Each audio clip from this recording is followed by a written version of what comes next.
Untuk contohnya, nomor 1, tentukan titik balik dan jenisnya dari fungsi kuadrat f(x) sama dengan x kuadrat dikurangi 2x dikurangi 3. Untuk penyelesaiannya, yang pertama kita tentukan dulu titik stasioner, di mana fungsi tidak naik dan tidak turun. Syaratnya tadi adalah f aksen x-nya sama dengan 0, f aksen x-nya turunan dari x kuadrat dikurangi 2x dikurangi 3, itu adalah 2x dikurangi 2 sama dengan 0. Dari sini kita peroleh x-nya sama dengan 1. Ketika x-nya sama dengan 1, maka z-nya itu sama dengan negatif 4. Jadi titik stasionernya itu adalah 1, negatif 4. Kemudian kita tentukan jenisnya. Untuk menentukan jenisnya, maksimum, minimum, atau titik belok, kita lihat dari turunan keduanya. Tadi sudah kita tentukan untuk f aksen x-nya yaitu 2x dikurangi 2 ya. Dari sini kita tentukan f double aksennya, turunan dari 2x dikurangi 2 itu adalah 2. Sekarang kita lihat untuk turunan kedua dari titik stasionernya. Titik stasionernya tadi adalah 1, negatif 4.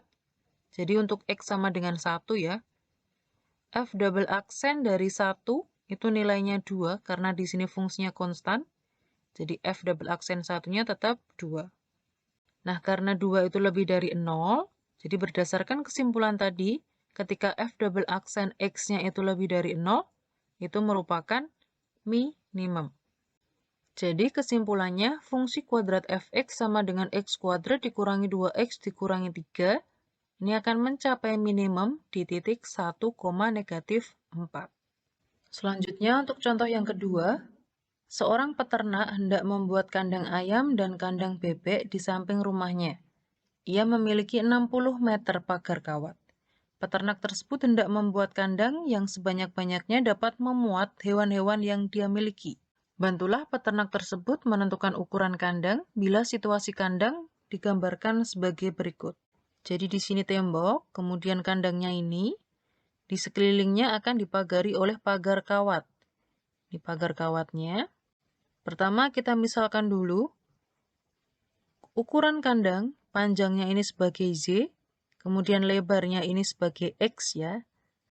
Jadi ukuran kawatnya ini nanti bisa kita tuliskan sebagai 3X ditambah Z sama dengan 60. Karena kawat yang tersedia tadi adalah 60 meter. Kemudian kita tentukan luas kandangnya. Luas kandangnya ini adalah X dikali Z ya. Panjang dikali lebar karena ini bentuknya seperti persegi panjang. Dari sini bisa kita tentukan Z-nya itu sama dengan 60 dikurangi 3X. Jadi untuk luasnya bisa kita tuliskan LX itu sama dengan X dikali Z-nya tadi 60 dikurangi 3X. Untuk luasnya bisa kita rumuskan sebagai 60X dikurangi 3X kuadrat. Kemudian di sini tadi dikatakan bahwa kandangnya akan digunakan untuk menampung hewan-hewan sebanyak-banyaknya ya. Jadi di sini adalah salah satu contoh kasus tentang memaksimalkan sebanyak-banyaknya. Tadi syarat untuk maksimum itu adalah f aksen x-nya sama dengan 0 ya, karena di sini fungsinya dalam luas Lx, jadi L aksen x-nya sama dengan 0. L aksen x-nya turunan dari 60x dikurangi 3x kuadrat itu adalah 60 dikurangi 6x sama dengan 0. X-nya sama dengan 10. Karena X sama dengan 10, kita tentukan Z-nya. Substitusikan ke sini. Jadi Z-nya sama dengan 30. Coba kita cek ya untuk L double aksen X-nya. Turunan dari 60 dikurangi 6x itu adalah negatif 6. Jadi terbukti ya, karena negatif 6 ini kurang dari 0, ini adalah titik maksimum. Kesimpulannya, agar maksimum atau sebanyak-banyaknya, jadi kandang yang harus dibuat peternak, ukurannya adalah panjangnya 30 meter, panjangnya tadi Z ya, 30 meter, dan lebarnya 10 meter.